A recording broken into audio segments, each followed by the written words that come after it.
gördüğünüz yer burası.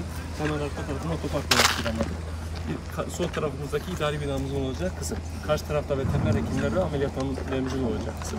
Bir üstteki de şu an çalışmamız devam ediyor. Kapalı hayvan fabrikaları. Bunlardan dişi hayvanlar için, erkek hayvanlar için. Tamam, kapalı mı bunlar? Bunlar tamamen ilke formatına uygun sayın bakanlar. Yönetmeliğine uygun.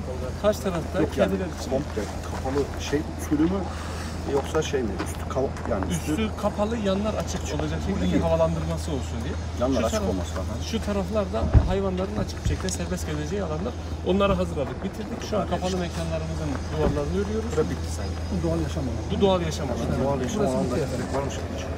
Şu an altyapımızdan dolayı yok. Kanalizasyon bugün bitiriyoruz.